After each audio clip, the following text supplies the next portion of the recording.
Good afternoon all. ഇന്ന് നമ്മൾ discuss ചെയ്യാൻ പോകുന്നത് സോഷ്യോളജി ഓഫ് ഇന്ത്യ എന്ന പേപ്പറിലെ ആദ്യത്തെ ബ്ലോക്ക് ആയിട്ടുള്ള ഐഡിയാസ് ഓഫ് ഇന്ത്യ. അതിലെ ഒന്നാമത്തെ unit multiple image, India multiple image എന്നുള്ള യൂണിറ്റ് ആണ് നമ്മൾ ഡിസ്കസ് ചെയ്യാൻ പോകുന്നത്. നമുക്കറിയാം, നമ്മൾ ഇന്ത്യ എന്ന് കേൾക്കുമ്പോൾ നമുക്ക് ആദ്യം മനസ്സിലേക്ക് വരുന്നത് എന്താണ്? ഇന്ത്യയെ കുറിച്ചിട്ട്, ഇന്ത്യയുടെ ഡൈവേഴ്സിറ്റി, അതാണ് നമ്മുടെ മനസ്സിലേക്കൊക്കെ ആദ്യം വരിക. അതിനെക്കുറിച്ച് പറയുന്ന ഒരു യൂണിറ്റ് ആണിത്. നമ്മൾ ഈ യൂണിറ്റിലൂടെ ഒന്നാമതായിട്ട് ഇന്ത്യയിൽ നിൽക്കുന്ന പ്ലൂരലിസം, അതുപോലെ തന്നെ അക്കോമഡേഷൻ എന്നീ കൺസെപ്റ്റുകളും, അതുപോലെ തന്നെ മറ്റ് ഇന്ത്യയെ കുറിച്ചിട്ട് വെസ്റ്റേൺ തിങ്കേഴ്സ്, അതുപോലെ തന്നെ കൊളോണിയൽ കാലത്തെ ആ കാലത്തിട്ടുള്ള എഴുത്തുകാർ, അതുപോലെ തന്നെ നമ്മുടെ ഇന്ത്യൻ റൈറ്റേഴ്സ്, ഇവരൊക്കെ ഇന്ത്യയെ കുറിച്ചിട്ട് എന്താണ് പറഞ്ഞിട്ടുള്ളത് എന്നാണ് ഈ യൂണിറ്റിലൂടെ നമ്മൾ ഡിസ്കസ് ചെയ്യാൻ പോകുന്നത്. So let's get into our topic. ആദ്യമായിട്ട് tradition of plurality and culture of accommodation in Indian society. Indian സൊസൈറ്റിയിലെ രണ്ടു പ്രധാന കോൺസെപ്റ്റുകളാണ് പ്ലൂരാലിറ്റിയും അക്കോമഡേഷനും. ആദ്യം എന്താ what is plurality and what is mean by accommodation എന്ന് നമ്മൾ മനസ്സിലാക്കേണ്ടതുണ്ട്. അപ്പോ പ്ലൂരാലിറ്റി എന്ന് പറഞ്ഞാൽ നമുക്കറിയാം, നമ്മുടെ ഇന്ത്യയിൽ വ്യത്യസ്തങ്ങളായിട്ടുള്ള ലാംഗ്വേജ്, വ്യത്യസ്തങ്ങളായിട്ടുള്ള പ്രദേശങ്ങൾ, വ്യത്യസ്തങ്ങളായിട്ടുള്ള കൾച്ചറുകൾ, മതങ്ങൾ, ഇതൊക്കെ ഒന്ന് കൂടി നിൽക്കുന്ന ഒരു രാജ്യമാണ് ഇന്ത്യ എന്നുള്ളത്. അപ്പോൾ ഇന്ത്യയെ സംബന്ധിച്ചിടത്തോളം ഇത്തരം ഒരു diversity, many cultures, religions, language, traditions, ഇവയൊക്കെ നിലനിൽക്കുന്നതിനാണ് നമ്മൾ പ്ലൂരാലിറ്റി എന്ന് പറയുന്നത്. ഇതൊക്കെ അക്സെപ്റ്റ് ചെയ്യുന്ന അല്ലെങ്കിൽ അക്സെപ്റ്റ് ചെയ്തുകൊണ്ട് നിൽക്കുന്ന ഒരു അവസ്ഥയാണ് അക്കോമഡേഷൻ എന്ന് വിളിക്കുന്നത്. This diversity forms the true image of India. ഈ ഒരു ഡൈവേഴ്സിറ്റി ഇന്ത്യയുടെ യഥാർത്ഥ മുഖം എന്താണെന്ന് കാണിക്കുന്നുണ്ട്. ഇനി faces of pluralism and unity in India. ഇന്ത്യയുടെ ഐക്യത്തിന്റെ, യുണൈറ്റിയുടെ അല്ലെങ്കിൽ പ്ലൂറലിസത്തിന്റെ വ്യത്യസ്ത ഭാവങ്ങൾ നമുക്ക് ചർച്ച ചെയ്യാം. Indian society is made up of people with different physical features, races and cultures. ഇന്ത്യയെ സംബന്ധിച്ചിടത്തോളം ഇന്ത്യ വ്യത്യസ്തങ്ങളായിട്ടുള്ള മതങ്ങൾ, അതുപോലെ തന്നെ സംസ്കാരങ്ങൾ, ആചാരങ്ങൾ, ഇതൊക്കെ തിങ്ങിപ്പാർക്കുന്ന ഒരു ഇടമാണ് ഇന്ത്യയെ സംബന്ധിച്ചിടത്തോളം. അതുകൊണ്ട് തന്നെ അക്കോർഡിംഗ് ടു ഹാബർട്ട് റൈസ്ലിയുടെ അഭിപ്രായത്തിൽ there are 7 racial types in India. ഇന്ത്യയിലെ 7 റേഷ്യൽ ടൈപ്സുകളെ ഹാബർട്ട് റൈസ്ലി എന്ത് ചെയ്യുന്നുണ്ട്? ഡിസ്കസ് ചെയ്യുന്നുണ്ട്. ഒന്ന് Turko Iranian, Indo Aryan, Scytho Dravidian, Aryo Dravidian, Mongolo Dravidian, അങ്ങനെ 7 തരം റേഷ്യൽ ടൈപ്സിനെ ഹാബർട്ട് റൈസ്ലി എന്ത് ചെയ്യുന്നുണ്ട്? ഡിസ്കസ് ചെയ്യുന്നുണ്ട്. ഇനി ഇന്ത്യയുടെ ലാംഗ്വേജുകളിലേക്ക് നോക്കുകയാണെങ്കിൽ ഇന്ത്യ ഹാസ് 1652 മദർ ടങ്സ്, മാതൃഭാഷകൾ 1652 മാതൃഭാഷകൾ ഇന്ത്യയിലുണ്ട്. അതുപോലെ തന്നെ 22 official languages, 13 scripts and over 700 dialects. ഇതൊക്കെ ഇന്ത്യയുടെ ഭാഷകളിലേക്ക് നോക്കുകയാണെങ്കിൽ, ലാംഗ്വേജിലേക്ക് നോക്കുകയാണെങ്കിൽ നമുക്ക് എന്ത് ചെയ്യാൻ കഴിയും? മനസ്സിലാക്കാൻ സാധിക്കും. അടുത്തതായി ഇന്ത്യയുടെ റിലീജിയനിലേക്ക് നോക്കണം, മതങ്ങളിലേക്ക് നോക്കുകയാണെങ്കിൽ India is a birth place of Hinduism, Buddhism, Jainism, Sikhism and many tribal faiths. ഇന്ത്യയുടെ ആദ്യകാലത്തൊക്കെ ഹിന്ദുയിസം, ബുദ്ധിസം, ജൈനിസം, സിഖിസം, ഇതൊക്കെയാണ് ഇന്ത്യയുടെ ബർത്തിന്റെ സമയത്ത് ഉണ്ടായിരുന്നെങ്കിലും it also includes followers of Islam, Christianity and Judaism. പിന്നീട് ഇസ്ലാമും, അതുപോലെ തന്നെ ക്രിസ്ത്യനിസം, ജൂദായിസം, ഇങ്ങനെ ഒരുപാട് മതങ്ങൾ ഇന്ത്യയിലേക്ക് വരികയുണ്ടായി. ഇതുകൊണ്ട് തന്നെയാണ് ഇന്ത്യയിൽ വ്യത്യസ്തങ്ങളായിട്ടുള്ള ഒരുപാട് മതങ്ങൾ ഇന്ത്യയിൽ നിലനിൽക്കുന്നുണ്ട്. അക്കോർഡിംഗ് ടു സെൻസസ് 2011, 2011 സെൻസസ് പ്രകാരം പോപ്പുലേഷൻ പറയുന്നുണ്ട് Hindus 72.8%, Muslims 42.2%, Christians, Buddhist, Jainism, ഇതിനൊക്കെ പെർസെൻറ്റേജ് പറയുന്നുണ്ട്. അപ്പോൾ unity in diversity. Despite all these differences, India remains united through.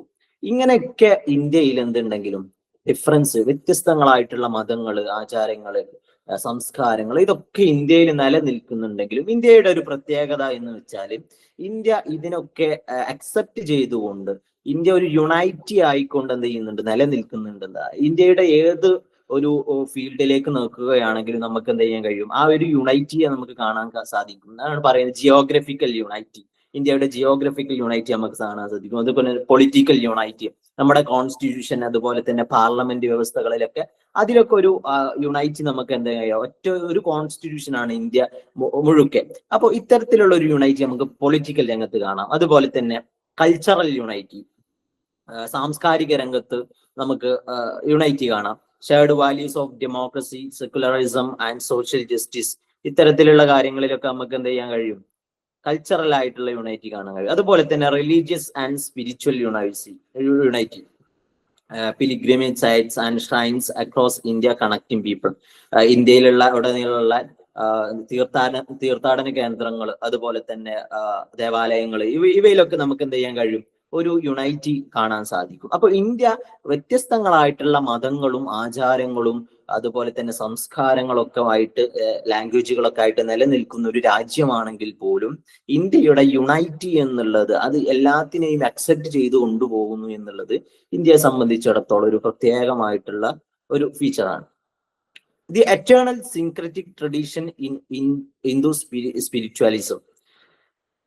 Indian culture has always encouraged tolerance, acceptance, and harmony among different beliefs. This is called syncretic tradition. ഇന്ത്യയുടെ സംസ്കാരം ഏത് കാലത്തും എപ്പോഴും എന്ത് ചെയ്യുന്നുണ്ട്, അത് സഹനത്തെയും പരസ്പര സഹനത്തെയും പരസ്പരം അക്സെപ്റ്റ് ചെയ്യാനുള്ള, മറ്റുള്ളവരെ അക്സെപ്റ്റ് ചെയ്യാനുള്ള ഒരു അങ്ങനെയുള്ള ഒരു ശേഷിയും, അതുപോലെ തന്നെ ഐക്യം, പരസ്പരം ഐക്യവും കാരുണ്യമൊക്കെ നൽകുന്ന ഒരു, അതാണ് ഇന്ത്യയുടെ കൾച്ചറിന്റെ, അത് എപ്പോഴും ഇന്ത്യൻ കൾച്ചർ വിഭാവനം ചെയ്യുന്നുണ്ട്. അതുപോലെ തന്നെ അതുകൊണ്ട് തന്നെ ഇതിനെയാണ്, ഈ ഒരു വ്യവസ്ഥയാണ് നമ്മൾ എന്തെന്ന് വിളിക്കുന്നത്, സിൻക്രറ്റിക് ട്രഡീഷൻ എന്ന് വിളിക്കുന്നത്. Which means blending and living together peacefully despite differences. ഇതിന്റെ അർത്ഥം എന്താന്ന് വെച്ചാല് വ്യത്യസ്തതകൾ ഉണ്ടെങ്കിൽ പോലും എന്ത് ചെയ്യാം, സമാധാനപരമായിട്ട് കൂടെ ജീവിക്കുക എന്നുള്ളതാണ് ഈ സിൻക്രറ്റിക് ട്രഡീഷൻ എന്നതുകൊണ്ട് ഉദ്ദേശിക്കുന്നത്. Hinduism believes in universal acceptance, that all religions are true and lead to same ultimate truth. ഹിന്ദുയിസത്തിന്റെ വിശ്വാസപ്രകാരം, ഹിന്ദുയിസം എന്നുള്ളത് പണ്ട് കാലത്തെ ഇന്ത്യയിൽ നിലനിന്നിരുന്ന ഒരു മതമാണ്. അതിനെ സംബന്ധിച്ചിടത്തോളം ഹിന്ദുയിസം പറയുന്നത് എന്തെന്ന് വെച്ചാല് എല്ലാ മതങ്ങളെയും അല്ലെങ്കിൽ എല്ലാ ആശയങ്ങളെയും, ഇന്ത്യയിൽ നിലനിൽക്കുന്ന എല്ലാത്തിനെയും അക്സെപ്റ്റ് ചെയ്യുക എന്നുള്ള ഒരു യൂണിവേഴ്സൽ അക്സെപ്റ്റൻസ് എന്നുണ്ട് ഹിന്ദുയിസം വിശ്വസിക്കുന്നുണ്ട്. അവർ പറയുന്നത് that's all religions are true and lead to same ultimate truth. എല്ലാ മതങ്ങളും ശരിയാണെന്നും അതൊക്കെ ഒരൊറ്റ ഒരു അൾട്ടിമേറ്റ് ആയിട്ടുള്ള ഒരു സത്യത്തിലേക്കാണ് അത് എത്തിക്കുന്നത് എന്നാണ് ഹിന്ദുയിസം പറയുന്നത്. സ്വാമി വിവേകാനന്ദന് ചിക്കാഗോ സ്പീച്ചിൽ എന്ത് ചെയ്യുന്നുണ്ട്, 1893 നടത്തിയിട്ടുള്ള പ്രസംഗത്തിൽ പറയുന്നുണ്ട്, he said Hinduism has taught the world both tolerance and universal acceptance. Hinduism പഠിപ്പിക്കുന്നത് എന്ത്, ടോളറൻസിനെയും അതുപോലെ തന്നെ പരസ്പര സഹനത്തെയും അതുപോലെ തന്നെ സർവരെയും എന്ത് അക്സെപ്റ്റ് ചെയ്യുക എന്നുള്ള ഒരു ആശയത്തെയാണ് എന്ത് ചെയ്യുന്നത് ഹിന്ദുയിസം പഠിപ്പിക്കുന്നതെന്ന് സ്വാമി വിവേകാനന്ദ അദ്ദേഹത്തിന്റെ സ്പീച്ചിലൂടെ പറയുന്നുണ്ട്. India has always welcomed and protected people all fights who were persecuted elsewhere. India ഏത് കാലത്തും എന്ത് ചെയ്യുന്നുണ്ട്, മറ്റുള്ള സ്ഥലങ്ങളിലോ അല്ലെങ്കിൽ പ്രദേശങ്ങളിലോ ഒക്കെ പീഡിപ്പിക്കപ്പെട്ട അല്ലെങ്കിൽ അവഗണിക്കപ്പെട്ട, മാർജിനലൈസ് ചെയ്യപ്പെട്ട ഏതു ജനങ്ങളെയും എന്ത് ചെയ്യുന്നുണ്ട്, അവരുടെ വിശ്വാസങ്ങളെയും അവരുടെ ആചാരങ്ങളെയും അല്ലെങ്കിൽ മൈനോറിറ്റിയെ ഒക്കെ എന്ത് ചെയ്യുന്നുണ്ട്, എല്ലാത്തിനെയും ഇന്ത്യ അക്സെപ്റ്റ് ചെയ്യുന്നുണ്ട്, സ്വാഗതം ചെയ്യുന്നുണ്ട് എന്ന് അന്ന് സ്വാമി വിവേകാനന്ദ പ്രസംഗിച്ചപ്പോൾ എന്ത് ചെയ്തിട്ടുണ്ട്, പറഞ്ഞിട്ടുണ്ട്. The historical trajectories of India. ഇന്ത്യയുടെ ഡൈവേഴ്സിറ്റി നമുക്ക് ശരിക്കും മനസ്സിലാക്കണമെങ്കിൽ നമ്മുടെ ഇന്ത്യയുടെ ഹിസ്റ്ററിയിലേക്ക് പോവുകയാണെങ്കിൽ, ഇന്ത്യയുടെ ഓരോ ഘട്ടങ്ങളുണ്ട്, ഇന്ത്യ കടന്നു പോയിട്ടുള്ള വ്യത്യസ്ത ഘട്ടങ്ങളുണ്ട്. ആ ഘട്ടങ്ങളിലേക്കൊക്കെ നമുക്ക് നോക്കുകയാണെങ്കിൽ ഇന്ത്യയുടെ ഡൈവേഴ്സിറ്റി ഏത് തരത്തിലാണെന്നൊക്കെ നമുക്ക് കാണാൻ സാധിക്കും. Hinduism not just a single religion but a way of life connected to India's long and diverse history. India's civilization had developed over 5,000 years, ഏകദേശം 5000 വർഷങ്ങൾ കടന്നുകൊണ്ടാണ് ഇന്ത്യൻ സിവിലൈസേഷൻ എന്ത് രൂപപ്പെട്ടിട്ടുള്ളത്. Beginning with the Indus valley civilization, Indus valley സിവിലൈസേഷന്റെ തുടക്കത്തോട് കൂടിയിട്ടാണ് ഇന്ത്യയുടെ ആ ഒരു കാലഘട്ടം മുതൽ 5000 വർഷത്തോളം എടുത്തുകൊണ്ടാണ് എന്ത് ചെയ്യുന്നത്, ഇന്ത്യയുടെ ഒരു സിവിലൈസേഷൻ രൂപപ്പെടുന്നത്. വ്യത്യസ്ത ഘട്ടങ്ങൾ താഴെ കൊടുത്തിട്ടുണ്ട്. ഇൻഡസ് വാലി സിവിലൈസേഷൻ പിന്നീട് വന്ന ഘട്ടമാണ് Vedic period, rise of Jainism Buddhism, medieval period മധ്യകാലഘട്ടം, അതുപോലെ തന്നെ മുസ്ലിം റൂള്, പിന്നീട് മുസ്ലിം റൂൾ വന്നു, മുഗൾ മറാഠ പീരീഡ്, അതുപോലെ തന്നെ പിന്നീട് 1857 ബ്രിട്ടീഷ് റൂൾ വന്നു. 1947 വരെ, 1947 ഇന്ത്യ ഫ്രീഡം വന്നു. ഓക്കെ, ഇനി colonial and western imagination of India. വ്യത്യസ്ത കൊളോണിയൽ തിങ്കേഴ്സും അതുപോലെ തന്നെ വെസ്റ്റേൺ തിങ്കേഴ്സും ഇന്ത്യയെ കുറിച്ചിട്ട് വ്യത്യസ്തങ്ങളായിട്ടുള്ള ആശയങ്ങളാണ് അവരൊക്കെ പറഞ്ഞിട്ടുള്ളത്. അവർക്കൊക്കെ പല അഭിപ്രായങ്ങളാണ് ഇന്ത്യയുടെ കാഴ്ചപ്പാടിൽ. നമുക്ക് അതിലേക്കൊന്ന് കടന്നു. അതുമായിട്ട് മാക്വലീസ് മിനിറ്റ്സ്, മാക്വലി എന്നുള്ള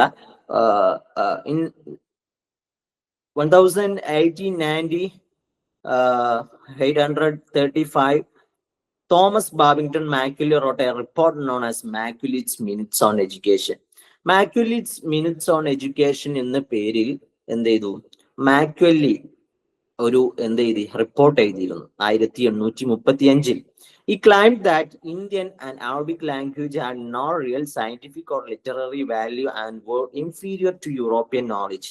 അദ്ദേഹം പറയുന്നത് ഇന്ത്യയിലുള്ള ഭാഷ, ഇന്ത്യൻ ഭാഷയും അതുപോലെ തന്നെ അറബിക് ലാംഗ്വേജ് ഒക്കെ അത് ഒരിക്കലും ഒരു ശാസ്ത്രീയപരമായിട്ടോ അല്ലെങ്കിൽ ഒരു സാഹിത്യപരമായിട്ടോ ഉള്ള മൂല്യങ്ങൾ അടങ്ങിക്കൊണ്ടുള്ള ലാംഗ്വേജ് അല്ല എന്നാണ് എന്ത് ചെയ്യുന്നത് മാക്യുലി ആ ഒരു റിപ്പോർട്ടിലൂടെ പറയുന്നത്. മറിച്ച് ഈ ഇന്ത്യൻ ലാംഗ്വേജ് അതുപോലെ തന്നെ ഇന്ത്യയിൽ നിലനിൽക്കുന്ന അറബിക്കും ഇന്ത്യൻ ലാംഗ്വേജസ് ഒക്കെ അതൊക്കെ യൂറോപ്യൻ നോളജിനെ സംബന്ധിച്ചിടത്തോളം യൂറോപ്പിലേക്ക് നോക്കിയിട്ട് അവരുടെ ലാംഗ്വേജ് അല്ലെങ്കിൽ അവരുടെ നോളജിലേക്ക് നോക്കിയിട്ട് അതൊക്കെ താഴ്ന്നതാണെന്നാണ് മാക്യുലി ഓർമ്മപ്പെടുത്തുന്നത്.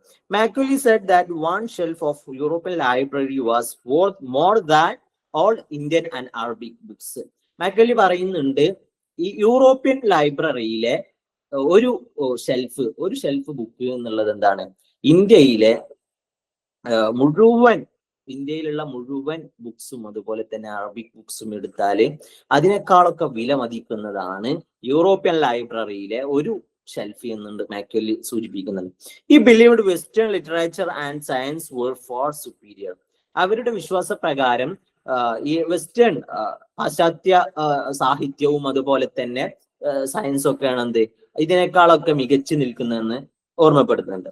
Therefore he suggested the British should, അതുകൊണ്ട് തന്നെ ഇവർ ബ്രിട്ടീഷുകാരോട് പറയുന്ന ഒരു കാര്യമുണ്ട്, teach English instead of Sanskrit and Arabic.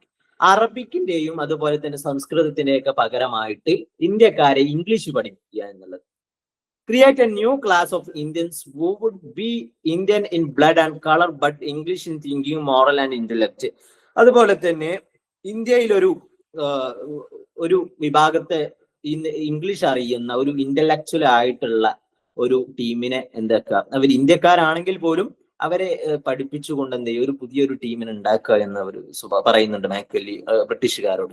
This class would later teach the influence authors in India using western knowledge. അതുപോലെ തന്നെ ഈ വളർന്നു വരുന്ന ഈ പഠിപ്പിച്ച ഈ ഒരു ടീം അടുത്ത തലമുറകളെ അവരെ സ്വാധീനിക്കുകയും അവർക്ക് വെസ്റ്റേൺ നോളജും ഇംഗ്ലീഷും ഒക്കെ പഠിപ്പിക്കുമെന്ന് മാക്യുലി സൂചിപ്പിക്കുന്നുണ്ട്. നെക്സ്റ്റ് തിങ്കർ ആണ് James Mill description of Indian civilisation. James Mill, the British historian James Mill described Indian civilization in a very negative and biased way. James mill ഇന്ത്യയെ കണ്ടത് വളരെയധികം എന്തോടുകൂടിയാണ്, പക്ഷാപാതപരമായിട്ടാണ് കണ്ടത്. അതായത് സ്വന്തം നിലപാടുകൾക്ക് അനുസരിച്ചിട്ടാണ് എന്ത് ചെയ്തിട്ടുള്ളത് ജെയിംസ് മില്ല് അഭിപ്രായങ്ങൾ പറഞ്ഞിട്ടുള്ളത്. മാത്രമല്ല ഇന്ത്യയെ വളരെ നെഗറ്റീവ് ആയിക്കൊണ്ടാണ് ജെയിംസ് മില്ല് അവതരിപ്പിച്ചത്. He compared Hindus to American Soviets. ഇന്ത്യയിലെ ഹിന്ദുസിന് എന്ത് ചെയ്തു? അമേരിക്കൻ സേവേഴ്സ് അപരിഷ്കൃതമായിട്ടുള്ള ജനവിഭാഗങ്ങളോടാണ് ജെയിംസ് മില്ല് കമ്പയർ ചെയ്തത്. അതുപോലെ തന്നെ called Indians art as architecture barbaric and said India was only half civilized. അതുപോലെ തന്നെ ഇന്ത്യ ബാർബറിക് ആണെന്നും അപരിഷ്കൃതമാണെന്നും അതുപോലെ തന്നെ ഹാഫ് സിവിലൈസ്ഡ് ആണെന്നൊക്കെ ജെയിംസ് മില്ല് പറഞ്ഞു. Mill and other colonial writers believed that the Indian way of life was inferior and needed to be changed through Western influence. അതുപോലെ തന്നെ മില്ലും അതുപോലെ തന്നെ മറ്റു വെസ്റ്റേൺ തിങ്കേഴ്സും എന്ത് ചെയ്തിട്ടുണ്ട്? കൊളോണിയൽ റൈറ്റേഴ്സും ഇന്ത്യൻ ജീവിതം എന്ത് ചെയ്യാണ്ടുണ്ട്? മാറ്റേണ്ടതുണ്ട്. വെസ്റ്റേൺ ഐഡിയാസിലൂടെ അല്ലെങ്കിൽ വെസ്റ്റേൺ ഇൻഫ്ലുവൻസിലൂടെ ഇന്ത്യയുടെ ജീവിത രീതി അല്ലെങ്കിൽ ഇന്ത്യയുടെ ഒരു രൂപം മാറ്റേണ്ടതുണ്ടെന്ന് ജെയിംസ് മില്ലും അതുപോലെ തന്നെ മറ്റു കൊളോണിയൽ റൈറ്റേഴ്സും എന്ത് ചെയ്യുന്നുണ്ട്? ആവശ്യപ്പെടുന്നുണ്ട്. നെക്സ്റ്റ് തിങ്കേഴ്സ് ആണ് Hegel, Marx, Engels. European thinkers Hegel, Marx, and Engels saw India as a static and unchanging society. ഹെഗലും മാർക്സും എങ്കിലും പറയുന്നത് എന്തെന്ന് വെച്ചാൽ ഇന്ത്യ എന്നുള്ളത് ഒരു മാറ്റമില്ലാതെ നീങ്ങിക്കൊണ്ടിരിക്കുന്ന, അതായത് ഒരു സ്റ്റാറ്റിക് ആയി നിന്നുകൊണ്ട് മാറ്റമില്ലാതെ തുടർന്നുകൊണ്ടിരിക്കുന്ന ഒരു രാജ്യമാണെന്നാണ് ഹെഗല് അതുപോലെ തന്നെ മാർക്സ്, എംഗൽസ് ഒക്കെ അഭിപ്രായപ്പെടുന്നത്. ഹെഗലിന്റെ അഭിപ്രായത്തിൽ thought history began in the east but India and China remained the same for millennia called India both ancient and modern age changing. ഈസ്റ്റിലൊക്കെ മാറ്റങ്ങൾ തുടങ്ങിയിട്ടുണ്ടെങ്കിലും ഇന്ത്യ, ചൈന പോലത്തെ രാജ്യങ്ങൾ എന്ത് ചെയ്തിട്ടില്ല, ഇപ്പോഴും ഒരു സ്റ്റാറ്റിക് ആയി നിൽക്കുകയാണെന്നാണ് ഹെഗൽ അഭിപ്രായപ്പെട്ടത്. Marx used Indian society to explain his materialistic theories of social history. സമൂഹ ചരിത്രം, അദ്ദേഹത്തിന്റെ സമൂഹ ചരിത്രം പഠിക്കാനുള്ള ഭൗതികവാദ തത്വങ്ങളിൽ എന്ത് ചെയ്തിട്ടുണ്ട്? ഇന്ത്യൻ സൊസൈറ്റിയെ യൂസ് ചെയ്തിട്ടുണ്ട് കാൾ മാർക്സ്. അതുപോലെ തന്നെ മാർക്സ് എന്ത് ചെയ്തിട്ടുണ്ട്? ഇന്ത്യയിലുള്ള വില്ലേജ് സിസ്റ്റം, സെൽഫ് സഫിഷ്യന്റ് ആയിട്ടുള്ള സ്വയം പര്യാപ്തത നേടിയിട്ടുള്ള ഗ്രാമനിവാസികൾ, അവരുടെ വില്ലേജ്, അതിനെ മാർക്സ് വളരെയധികം ബഹുമാനത്തോടെ അല്ലെങ്കിൽ ഒരു ആദരവോട് കൂടിയിട്ടാണ് കണ്ടത്. കാരണം പരസ്പരം ഇൻഡിപെൻഡന്റ് ഒരു ക്യാപിറ്റലിസ്റ്റ് സിസ്റ്റത്തിലേക്ക് മാറാതെ സെൽഫ് സഫിഷ്യന്റ് ആയിട്ടുള്ള ആ സിസ്റ്റത്തെ മാർക്സ് അഭിനന്ദിക്കുകയാണ് ചെയ്തത്. Describes these villages as primitive and stereotype held together by family ties. അതുപോലെ തന്നെ ഈ ഒരു ഇത്തരം വില്ലേജുകളെ പ്രിമിറ്റീവ് അല്ലെങ്കിൽ സ്റ്റീരിയോ ടൈപ്സ് ഒക്കെ എന്നാണെന്ന് മാർക്സ് വിളിച്ചത്. So caste and slavery but considered them minor aspects. Marks എന്ത് ചെയ്തു? ഇന്ത്യയിലെ കാസ്റ്റും അതുപോലെ തന്നെ സ്ലാവറി ഒക്കെ കണ്ടെങ്കിലും അതിനൊക്കെ ഒരു മൈനർ പാർട്ട് ആയിക്കൊണ്ടാണ്, മൈനർ ആസ്പെക്ട്സ് ആയിക്കൊണ്ടാണ് മാർക്സ് കണ്ടിട്ടുള്ളത് അതിനെ. ഇനി Engels describes India and China as semi-barbarian and stagnant for thousands of years. India വർഷങ്ങളായിട്ട് ഇന്ത്യയും ചൈനയും എന്താണ്? അപരിഷ്കൃതമായി കൊണ്ട് നിൽക്കുകയാണ്, ഒരു മാറ്റവും ഇല്ലാതെ ആ വർഷങ്ങളായിട്ട്, 1000ഓളം വർഷങ്ങളായിട്ട് ആ നിലയിൽ നിൽക്കുകയാണെന്നാണ് എംഗൽസ് പറയുന്നത്. Suggested such countries were destined to be influenced or taken by Western civilization, especially through industry and trade. അതിനുവേണ്ടി ഈ വെസ്റ്റേൺ നാഗരികത, സിവിലൈസേഷൻ അനുസരിച്ച് അല്ലെങ്കിൽ വെസ്റ്റേൺ ഐഡിയാസ് അനുസരിച്ച് കൊണ്ട് ഇന്ത്യ എന്ത് ചെയ്യുന്നുണ്ട്? അതിനെ ഇൻഫ്ലുവൻസ് ചെയ്തുകൊണ്ട് ഇത്തരം കൺട്രീസ്, ചൈന, ഇന്ത്യ പോലത്തെ രാജ്യങ്ങൾ മാറേണ്ടതുണ്ട് എന്നാണ് എംഗൽസ് പറയുന്നത്. പ്രത്യേകിച്ചും ഇൻഡസ്ട്രി രംഗത്തും വ്യാപാര രംഗത്തൊക്കെ മാറേണ്ടതുണ്ടെന്നാണ് എംഗൽസ് പറയുന്നത്. ഇനി Max Weber on Indian society, മറ്റൊരു തിങ്കറാണ് Max Weber. Max Weber studied society in terms of rational thinking and economic development. Marks weber ഇന്ത്യയെ പഠിച്ചത് യുക്തിചിന്തയുടെയും അതുപോലെ തന്നെ സാമ്പത്തിക വികസനത്തിന്റെയും അടിസ്ഥാനത്തിലാണ്. He believed that traditional Hinduism focused on otherworldly mysticism. Traditional പരമ്പരാഗതമായിട്ടുള്ള Hinduism അവര് ഫോക്കസ് ചെയ്തത് മെയിൻ ആയിട്ടും അത് പരലോക കാര്യങ്ങളെ കുറിച്ച്, ആ പരലോക അത്ഭുതങ്ങൾ, അവിടുത്തെ പരലോകത്തെ കുറിച്ചിട്ടാണെന്നാണ് മാർക്സ് വെബർ അഭിപ്രായപ്പെടുന്നത്. Teaching people to seek salvation and detachment from the material wealth. അതുപോലെ തന്നെ ജനങ്ങളെ മോക്ഷം നേടാനും അതുപോലെ തന്നെ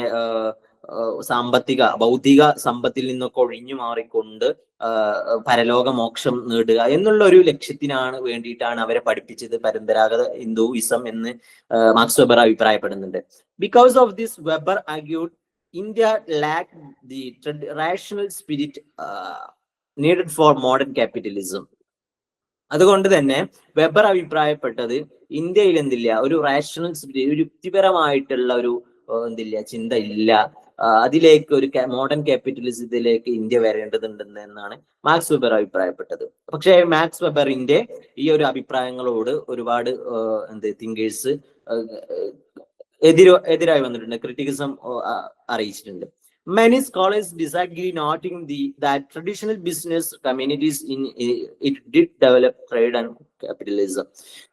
ഒരുപാട് ചിന്തകന്മാരും സ്കോളേഴ്സും ഒക്കെ ഈ ഒരു മാർക്സിന്റെ അഭിപ്രായത്തോട് വിയോജിച്ച് നിന്നിട്ടുണ്ട്. കാരണം എന്തെന്ന് വെച്ചാല് ട്രഡീഷണൽ രംഗത്ത് പരമ്പരാഗതമായിട്ട് തന്നെ എന്ത് ചെയ്തിട്ടുണ്ട്, ബിസിനസ് ചെയ്യുന്നതോടൊപ്പം കമ്മ്യൂണിറ്റീസ് അവരുടെ ബിസിനസ് ചെയ്യുന്നതോടൊപ്പം തന്നെ അവരുടേതായിട്ടുള്ള മതങ്ങളൊക്കെ കീപ്പ് ചെയ്ത് കൊണ്ടുപോയിട്ടുണ്ട് എന്നാണ് ഈ സ്കോളേഴ്സ് ഒക്കെ അതിന് പറഞ്ഞിട്ടുള്ള ന്യായം. Some communities separated religion from economic activity, successfully accumulating wealth. അതുപോലെ തന്നെ ചില കമ്മ്യൂണിറ്റീസ് റിലീജിയൻ എന്ത് ചെയ്തു, എക്കോണമിക് ആക്ടിവിറ്റികൾ, സാമ്പത്തിക പ്രവർത്തനങ്ങളിൽ നിന്നും മാറ്റി നിർത്തിക്കൊണ്ട് സമ്പത്ത് വിജയകരമായിട്ട് ഒരുമിച്ച് കൂട്ടിയിട്ടുണ്ടെന്നാണ് പറയുന്നത്. നെക്സ്റ്റ് തിങ്കറാണ് Mark Twain on India. 1896 Mark Twain visited India and was deeply impressed by the history, culture and people. Mark ട്വൈന് ഇന്ത്യയെ ഒരു പോസിറ്റീവായി കണ്ട ഒരു വ്യക്തികളിൽപ്പെട്ട ഒരാളാണ് മാർക്ക് ട്വൈൻ. മാർക്ക് ട്വൈനിന്റെ അദ്ദേഹം 1896 ഇന്ത്യയെ വിസിറ്റ് ചെയ്യുകയും അങ്ങനെ ഇന്ത്യയുടെ ചരിത്രവും സംസ്കാരവും ഇവിടുത്തെ ജനങ്ങളെയൊക്കെ കണ്ടിട്ട് വളരെ ഇംപ്രസ് ആവുകയും ചെയ്തു മാർക്ക് ട്വൈന്. Twain's observation called India the cradle of human race. Cradle of human race എന്നാണ് ഇന്ത്യയെ ആര് വിളിച്ചത്, മാർക്ക് ട്വൈൻ വിളിച്ചത്. And the mother of history and tradition. Described it as fairy land, dream land and land of poetry full of diverse customs, religions and ways of life. വ്യത്യസ്തങ്ങളായിട്ടുള്ള customs, ആചാരങ്ങള്, മതങ്ങള്, ജീവിത രീതികൾ നിലനിൽക്കുന്ന ഒരു നല്ലൊരു നീതിപരമായിട്ടുള്ള ഒരു രാജ്യമാണ് ഇന്ത്യ എന്നാണ് ആര് പറയുന്നത്, മാർക്ക് ട്വൈൻസ് പറയുന്നത്. Praised the Indian people as pleasant, kind and accommodating. India പരസ്പരം അങ്ങോട്ടും ഇങ്ങോട്ടും ദയ കാണിക്കുന്നതിലും അതുപോലെ തന്നെ സന്തോഷിക്കുന്നതിലും പരസ്പരം അക്സെപ്റ്റ് ചെയ്യുന്നതിലൊക്കെ എന്ത് ചെയ്യുന്നു, അവര് കൂടിച്ചേർന്ന് ജീവിക്കുന്നതിലൊക്കെ മാർക്ക് ട്വൈൻ ഇന്ത്യയെ എന്ത് ചെയ്തു, പ്രൈസ് ചെയ്തു. Admired India's rich heritage, early civilization, material wealth, deep thinkers, fertile land and natural resources. Called India his favorite land on his global journey, saying even a glimpse of it was worth more than seeing the rest of the world. ഇന്ത്യയെ എന്ത് ചെയ്തു, അദ്ദേഹത്തിന്റെ global ജേർണിയിൽ ലോകം മുഴുവൻ യാത്ര ചെയ്യുന്നതിൽ ഏറ്റവും ഒരു ഫേവറേറ്റ് ആയിട്ടുള്ള ലാൻഡ് ആയിട്ടാണ് ഇന്ത്യയെ മാർക്ക് ട്വൈൻ കാണുന്നത്. Saying even A glimpse of it was worth more than seeing the rest of the world. ലോകത്തിന്റെ പല ഭാഗങ്ങളും കാണുന്നതിനേക്കാൾ എത്രയോ മുതലാണ് അല്ലെങ്കിൽ ഓർത്താണ് ഇന്ത്യയുടെ ഈ ഒരു ഭാഗം കാണുന്നത് എന്നാണ് അദ്ദേഹം സൂചിപ്പിച്ചിട്ടുള്ളത്. Cultural encounter East and West. For centuries, the British described India based on their own views, often to justify colonial rule. വർഷങ്ങളോളം അല്ലെങ്കിൽ നൂറ്റാണ്ടുകളോളം എന്ത് ചെയ്തു, ബ്രിട്ടീഷുകാര് അവരുടെ അഭിപ്രായങ്ങൾക്കനുസരിച്ച് ഇന്ത്യയെ എന്ത് ചെയ്യാൻ തുടങ്ങി, നിരീക്ഷിച്ച് അവരുടെ അഭിപ്രായങ്ങൾ പറയാൻ തുടങ്ങി. Often to justify colonial rule.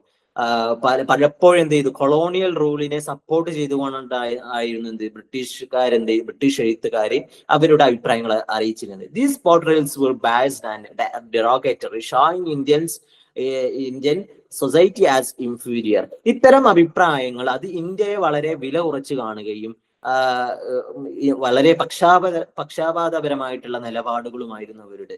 മാത്രമല്ല ഇന്ത്യയെ വളരെ താഴ്ന്ന രീതിയിലേക്ക് അത് ജനങ്ങളിലേക്ക് മുന്നിലേക്ക് എത്തിക്കുന്നതിന് അത് കാരണമാവുകയും ചെയ്തിട്ടുണ്ട്.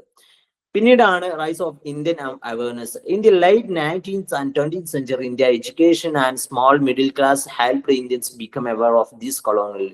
19th 20th നൂറ്റാണ്ടുകളിൽ ആ കാലത്ത് ഇംഗ്ലീഷ് എഡ്യൂക്കേഷൻ വർദ്ധിക്കുകയും അതിന്റെ ഭാഗമായിട്ട് ഒരു മധ്യവർഗം ഇന്ത്യയിൽ രൂപപ്പെടുകയും ഇവരിൽ നിന്ന് കൊളോണിയൽ ഐഡിയാസിന്റെ ഇത്തരം അവയർനെസ് ബോധങ്ങളൊക്കെ എന്ത് ചെയ്യാൻ തുടങ്ങി, ജനങ്ങളിലേക്ക് എത്താൻ തുടങ്ങി. The printing press and improved communication allowed Indians to critically respond to the misconceptions. അതുപോലെ തന്നെ പ്രിന്റിംഗ് പ്രസിന്റെ ആഗമനം, കമ്മ്യൂണിക്കേഷനിലുള്ള ഡെവലപ്മെന്റ്, ഇത്തരം കാര്യങ്ങളൊക്കെ ഇതിനൊക്കെ ഇവരുടെ ഈ നിലപാടുകളൊക്കെ ക്രിറ്റിക്കലി അപ്രോച്ച് ചെയ്യാൻ സാധിക്കുകയും ഇത്തരം മിസ്കൺസെപ്ഷൻസിനെതിരെ, തെറ്റിദ്ധാരണകൾക്കെതിരെ നീങ്ങാനും എന്ത് ചെയ്തിട്ടുണ്ടോ, ഇവരെ സഹായിച്ചിട്ടുണ്ട്. Indian scholars began analysing both western and Indian cultures, recognising strength and weakness in each. Indian ചിന്തകർ എന്താ ചെയ്തത്, രണ്ട് വെസ്റ്റേൺ ഐഡിയാസ്, വെസ്റ്റേണിനെയും ഇന്ത്യൻ കൾച്ചർ, രണ്ട് കൾച്ചറിനെയും എടുത്തുകൊണ്ട് അതിലുള്ള വീക്ക്നെസ്സും അതുപോലെ തന്നെ സ്ട്രെങ്ത്തും തിരിച്ചറിയുകയാണ് ഉണ്ടായിട്ടുള്ളത്. The assimilative liberal and cultural nationalist imagination of India. Indian scholars എന്ത് ചെയ്തിട്ടുണ്ട്, ഇന്ത്യൻ ചിന്തകര് ഒരുപാട് അഭിപ്രായങ്ങൾ മുന്നോട്ട് വെച്ചിട്ടുണ്ട് ഇന്ത്യയെ കുറിച്ചിട്ട്. ഇനി നമ്മൾ ഇന്ത്യൻ തിങ്കേഴ്സിന്റെ ഇന്ത്യയെ കുറിച്ചിട്ടുള്ള അഭിപ്രായങ്ങളെ കുറിച്ചാണ് പറയുന്നത്. Indian thinkers and nationalist scholars agreed that the pre colonial era was rich and glorious, not dark as colonial writers claim. Indian thinkers ഒക്കെ പറയുന്നത് കൊളോണിയൽ റൂളേഴ്സ് പറഞ്ഞതുപോലെ ഇന്ത്യ എന്നുള്ളത് ഒരിക്കലും ഒരു ഡാർക്ക് ആയിട്ടുള്ള ഒരു സിറ്റുവേഷൻ ആയിരുന്നില്ല ഇന്ത്യയുടേത്. മറിച്ച് അവര് പറയുന്നതിൽ നിന്നും വ്യത്യസ്തമായിട്ട് ആയിരുന്നു, ഒരു റിച്ച് ആയിട്ടുള്ള ഒരു കൾച്ചർ ആയിരുന്നു ഇന്ത്യയുടേത് എന്നാണ് ഇന്ത്യൻ സ്കോളേഴ്സ് ഒക്കെ പറയുന്നത്. ആദ്യമായിട്ട് Ravindranath Tagore in his poem Bharat Theertha in the pilgrimage, Tagore describes India as a sacred meeting place of great souls from all backgrounds. Tagore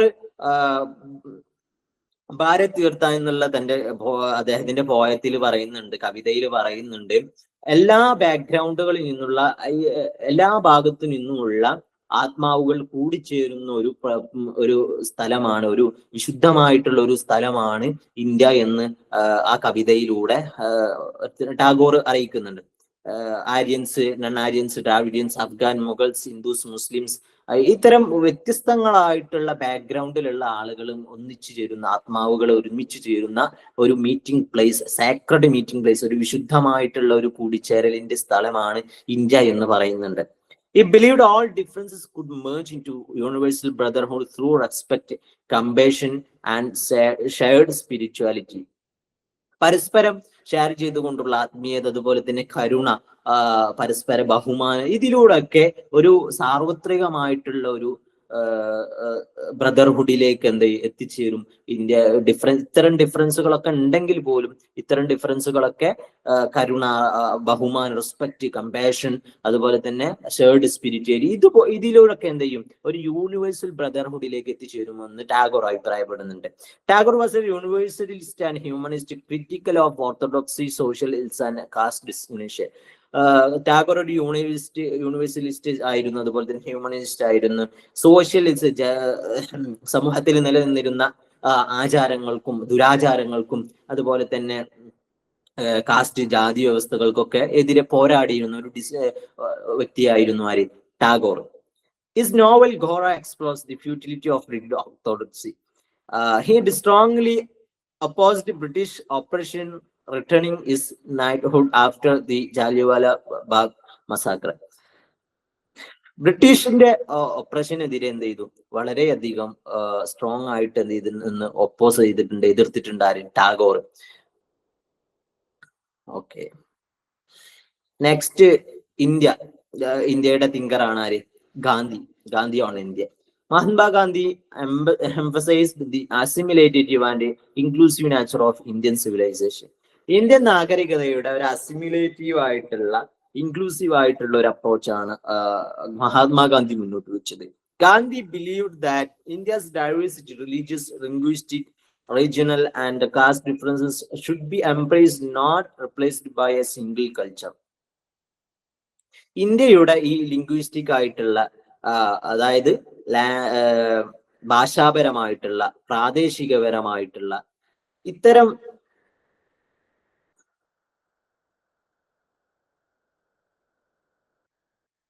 ഈ മതപരമായിട്ടുള്ള ലിംഗ്വിസ്റ്റിക് ആയിട്ടുള്ള പ്രാദേശികപരമായിട്ടുള്ള ജാതിപരമായ ഇത്തരം ഡിഫറൻസുകളൊക്കെ ഒരിക്കലും എന്ത് ചെയ്തില്ല, അതൊക്കെ നമ്മൾ ഏറ്റുപിടിക്കേണ്ടതാണ് എന്നാണ് ഗാന്ധിജി ഇതിലൂടെ അറിയിക്കുന്നത്. He argue that the British or any outsiders could be assimilated into Indian society as had happened with many migrants in the past.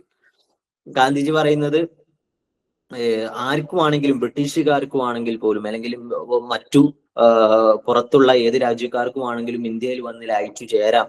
അത് മുമ്പ് നടന്നിട്ടുള്ള ഒരുപാട് മൈഗ്രൻസ് കുടിയേറ്റക്കാർ ഇന്ത്യയിൽ വന്ന് കടന്നതുപോലെ എന്ത് ചെയ്യാം, ആർക്കു വേണമെങ്കിലും അസിമിലേറ്റ് ചെയ്യാം എന്ന് ഗാന്ധി അറിയിക്കുന്നുണ്ട്. India is one nation where Hindus, Muslim, Parsees and Christians are fellow countrymen and must live in unite. India എന്നുള്ളത് ഹിന്ദുസും മുസ്ലിംസും പാഴ്സീസും ക്രിസ്ത്യൻസും എല്ലാവരും ഒരുമയോടെ കണ്ടുകൊണ്ട് ഒരുമിച്ച് ജീവിക്കുന്ന ഒരിടമാണെന്ന് ഗാന്ധിജി അഭിപ്രായപ്പെടുന്നു. He opposed large scale industrialisation, favouring self sufficiency and small scale tools like spinning wheel. വലിയ തോതിലുള്ള വൻതോതിലുള്ള വ്യവസായവൽക്കരണത്തൊക്കെ ഗാന്ധിജി പ്രോത്സാഹിപ്പിച്ചിട്ടില്ല, അതിനൊക്കെ എതിർത്തു. ഇപ്പൊ മറിച്ച് സ്വയം പര്യാപ്തത ലഭിക്കുന്ന സ്മോൾ സ്കെയിൽ ആയിട്ടുള്ള ആക്ടിവിറ്റികളൊക്കെയാണ് ഗാന്ധിജി പ്രോത്സാഹിപ്പിച്ചത്. ഉദാഹരണമായിട്ട് ചക്രം, അതിനൊക്കെ നൂൽക്കുന്ന അതിനൊക്കെയാണ് ഗാന്ധിജി പ്രോത്സാഹിപ്പിച്ചിരുന്നത്. Emphasise dignity and autonomy of individuals, അതുപോലെ തന്നെ സ്വയം ഭരണത്തൊക്കെ ഗാന്ധി പ്രോത്സാഹിപ്പിച്ചിരുന്നു. നെക്സ്റ്റ് ഇന്ത്യൻ തിങ്കറാണ് Jawaharlal Nehru. India. Pandit Nehru imagined India as a plural, diverse yet unified nation. India ഒരുപാട് വ്യത്യസ്തകളെ നിലനിന്നിരുന്ന ഒരു പ്ലൂറലിസ്റ്റിക് ആയിട്ടുള്ള നാഷൻ ആണെങ്കിൽ പോലും ഒരു യുണൈറ്റ് നിലനിൽക്കുന്നുണ്ടെന്ന് ആര് പറയുന്നത്? നെഹ്റു പറയുന്നത്. Despite all differences in appearance, language, religions and customs, there is deep sense of unity that has held India together for age. ഇന്ത്യയില് ലാംഗ്വേജ്, ഭാഷാപരമായിട്ടും മതപരമായിട്ടും ആചാരപരമായിട്ടും വ്യത്യസ്തതകൾ നിലനിൽക്കുന്നുണ്ടെങ്കിലും വർഷങ്ങളായിട്ട് ഇന്ത്യയെ നിലനിർത്തുന്നത് ഇന്ത്യയുടെ ആ unity, the sense of unity, ഒരു ഐക്യബോധമാണ് എന്ത് ചെയ്യുന്നത്, ഇന്ത്യയെ നിലനിർത്തുന്നതെന്നാണ്. Indian unity is organic, not imposed. ഇന്ത്യയുടെ യുണൈറ്റി എന്നുള്ളത്, ഐക്യം എന്നുള്ള ഒരിക്കലും കൃത്രിമമായി ഉണ്ടായതൊന്നുമല്ല, മറിച്ചൊരു സഹജമായിട്ടുണ്ടായതാണ്. It respects and encourage diversity while maintaining common cultural spirit. ഒരു കോമൺ ആയിട്ടുള്ള സംസ്കാരം നിലനിർത്തുന്നതോട് കൂടിയിട്ട് അത് ഡൈവേഴ്സിറ്റിനെ എന്ത് ചെയ്യുന്നുണ്ട്, അതിനെ പ്രോത്സാഹിപ്പിക്കുകയും റെസ്പെക്ട് ചെയ്യുകയും ചെയ്യുന്നുണ്ട്. Even so there are differences within communities, Indians historically felt at home anywhere in India, showing tolerance and acceptance. ഇന്ത്യയിൽ വ്യത്യസ്തങ്ങളായിട്ടുള്ള കമ്മ്യൂണിറ്റീസ് എന്ത് ചെയ്യുന്നുണ്ട്, നിലനിൽക്കുന്നുണ്ടെങ്കിൽ പോലും ഇന്ത്യയെ ഇന്ത്യ എന്നുള്ളത് എല്ലാവരും എവിടെയും ഇന്ത്യയുടെ ഏത് ഭാഗത്തും അവരുടെ ഒരു ലാൻഡ് ആയിക്കൊണ്ടാണ്, ഒരു ഹോം ആയിട്ടാണ് കാണുന്നത് എന്നുള്ളതാണ്. നെക്സ്റ്റ് തിങ്കറാണ് doctor B.R. Ambedkar. Ambedkar visions. Ambedkar focused on equality and justice for all, criticizing the caste-based social division and India. Ambedkar പ്രധാനമായിട്ടും ഫോക്കസ് ചെയ്തിരുന്നത് ഇക്വാലിറ്റി എന്നുള്ളതാണ്. ഇക്വാലിറ്റി, ജസ്റ്റിസ് ഫോർ ഓൾ, എല്ലാവർക്കും തുല്യ നീതിയും സമത്വവും ലഭിക്കണം എന്നുള്ള ഒരു ആശയമായിരുന്നു അംബേദ്കർ മുന്നോട്ട് വെച്ചിരുന്നത്. അദ്ദേഹം കാസ്റ്റ് ബേസ്ഡ് ആയിട്ടുള്ള സോഷ്യൽ ഡിവിഷനെ അംബേദ്കർ എതിർത്തിരുന്നു. ജാതി വ്യവസ്ഥ നിലനിന്നിരുന്നു. ആ ജാതി വ്യവസ്ഥക്കെതിരെ വളരെയധികം എതിർക്കാൻ വേണ്ടി മുന്നോട്ട് നിന്നൊരു വ്യക്തിയാണ് Ambedkar. He argued that real nationhood is only possible if all classes, especially the oppressed, are free and equal. ഒരു യഥാർത്ഥ ദേശീയ ബോധം, ഒരു ദേശീയത എന്നുള്ളത് വരിക എപ്പോഴാണ്? അത് എല്ലാ ക്ലാസ്സുകളും, ഇന്ത്യയിലുള്ള എല്ലാവരും ഒരുമയോടുകൂടി ഒരു സമത്വത്തോടു കൂടി കാണുമ്പോഴാണെന്നാണ് അംബേദ്കർ പറയുന്നത്. പ്രത്യേകിച്ചും ഒപ്രസ്ഡ് ആയിട്ടുള്ള അടിച്ചമർത്തപ്പെട്ട ആളുകൾ അവർ ഫ്രീ ആവുകയും എന്നിട്ട് അവര് വളരെ സമത്വത്തോടു കൂടി അവരെ കാണുമ്പോഴാണ് ഇന്ത്യ എന്നുള്ളത് ഒരു ദേശീയത എന്നുള്ള ഒരു ബോധത്തിലേക്ക് എത്തുക എന്ന് അംബേദ്കർ പറയുന്നുണ്ട്. Nationalism should include freedom from both colonial rule and internal social operation. ദേശീയത എന്നുള്ളത് ഒരിക്കലും എന്തല്ല, കൊളോണിയൽ റൂളിൽ നിന്ന് മാത്രം ഫ്രീഡം ലഭിക്കുക എന്ന് മാത്രമല്ല, മറിച്ച് ഇന്റേണൽ സോഷ്യൽ ഓപ്പറേഷൻ, അകത്ത് നടക്കുന്ന സാമൂഹികപരമായിട്ടുള്ള അടിച്ചമർത്തലുകൾ അതിൽ നിന്നും കൂടി ഫ്രീഡം ലഭിക്കുമ്പോഴാണ് ഇന്ത്യ യഥാർത്ഥത്തിൽ നാഷണലിസം എന്നുള്ള ഒന്നിലേക്ക് എത്തുന്നത് എന്ന് അംബേദ്കർ അഭിപ്രായപ്പെടുന്നുണ്ട്. He calls for a casteless society founded on constitutional principles of equality, fraternity and justice. അദ്ദേഹം ഇക്വാലിറ്റി, ഫ്രറ്റേണിറ്റി ആൻഡ് ജസ്റ്റിസ് ഈ കൺസെപ്റ്റുകൾ, ഈ ആശയങ്ങളെ അടിസ്ഥാനത്തിലുള്ള ഒരു കാസ്റ്റ്ലെസ് സൊസൈറ്റി ഉയർന്നു വരണമെന്ന് ആവശ്യപ്പെട്ട ഒരു വ്യക്തിയാണ്. Caste was seen as the main obstacle to social unity in India. ഇന്ത്യയിലുള്ള സാമൂഹിക ഐക്യത്തിന് പ്രധാന തടസ്സം കാസ്റ്റ് ആണെന്നാണ് ആര് അഭിപ്രായപ്പെടുന്നത്? ഈ അംബേദ്കർ അഭിപ്രായപ്പെടുന്നത്. National and uniqueness of India. ഇനി ഇന്ത്യയുടെ വ്യത്യസ്തങ്ങളായിട്ടുള്ള ആർട്ടിക്കിൾസും ഇന്ത്യ മുന്നോട്ട് വെക്കുന്ന ഇക്വാലിറ്റി എങ്ങനെയാണ് യുണൈറ്റി കാണിക്കുന്നത് എന്ന് പറയുന്നുണ്ട്, അതൊന്ന് റീഡ് ചെയ്യുക. ഇനി നമുക്ക് PYQ ഡിസ്കഷനിലേക്ക് കിടക്കാം.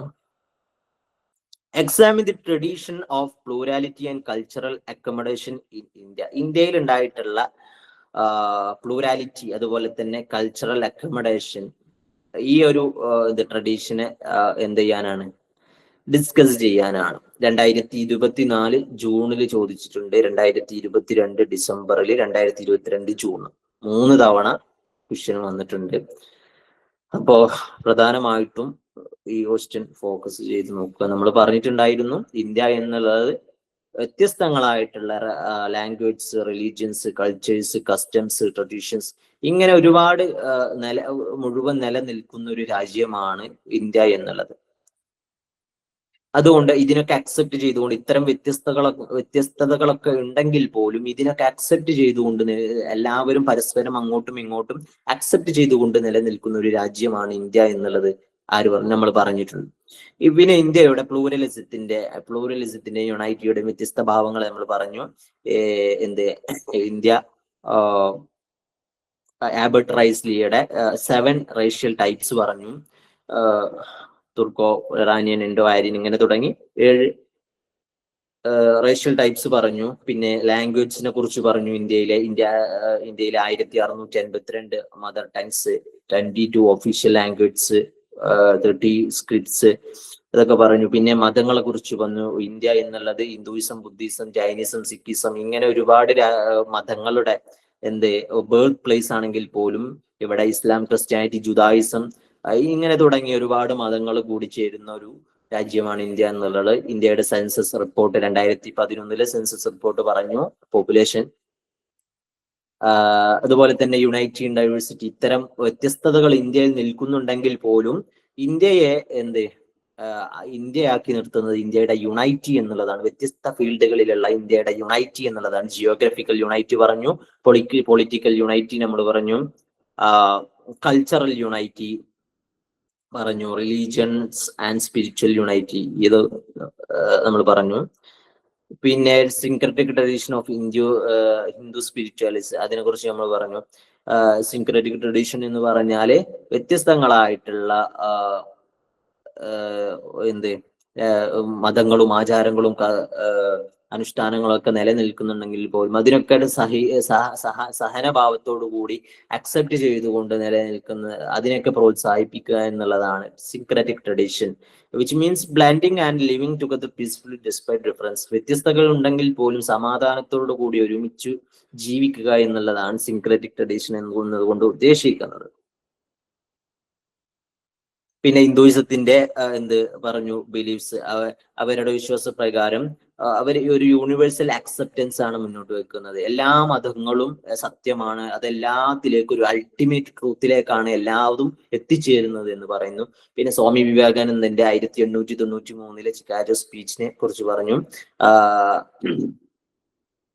ഹിന്ദുയിസം എന്നുള്ളത് പഠിപ്പിക്കുന്നത് world both tolerance and universal acceptance ആണെന്ന് സ്വാമി വിവേകാനന്ദ പറഞ്ഞു.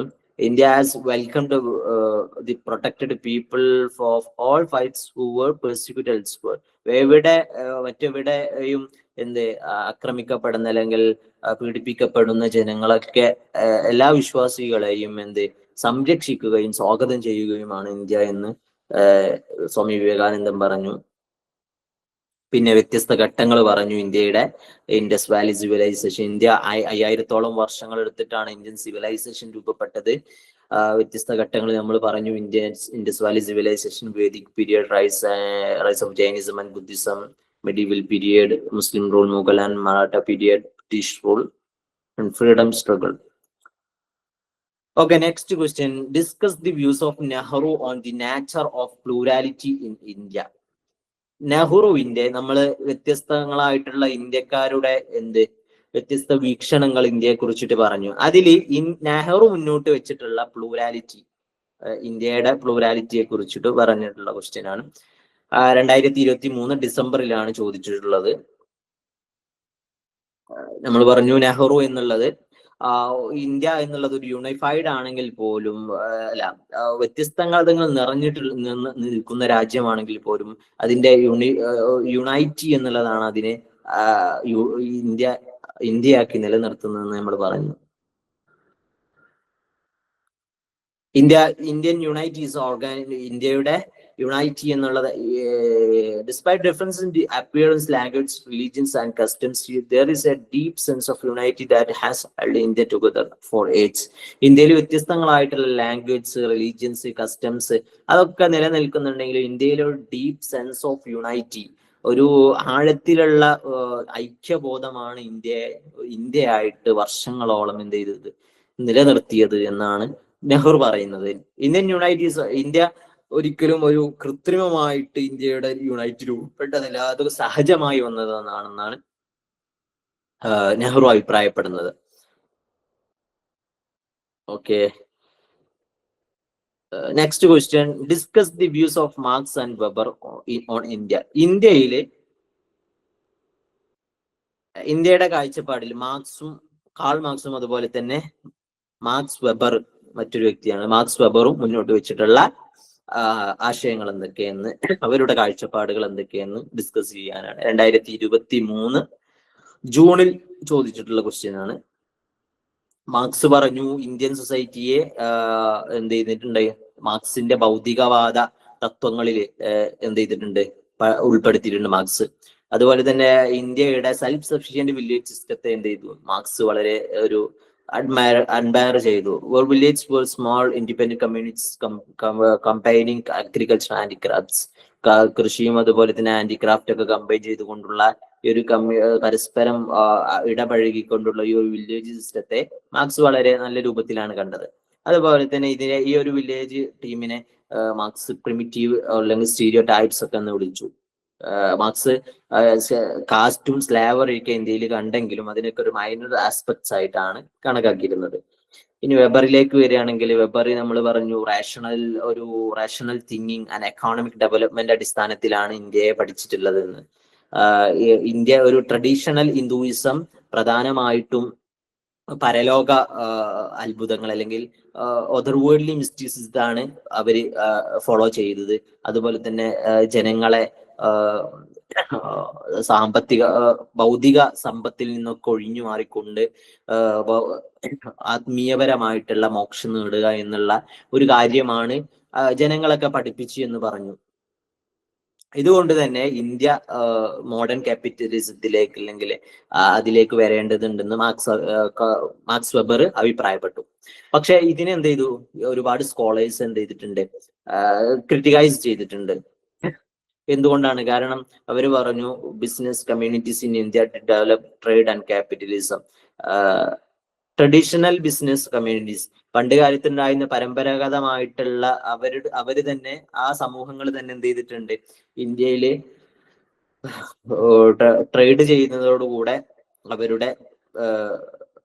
അവരുടെ ബിസിനസ് നിലനിർത്തുന്നതോട് കൂടിയിട്ട് അവരുടെ സമ്പത്തും അവരുടെ ആത്മീയപരമായിട്ടുള്ള കാര്യങ്ങളും കൊണ്ടുപോയിട്ടുണ്ടെന്ന് ഈ സ്കോളേഴ്സ് അഭിപ്രായപ്പെട്ടു.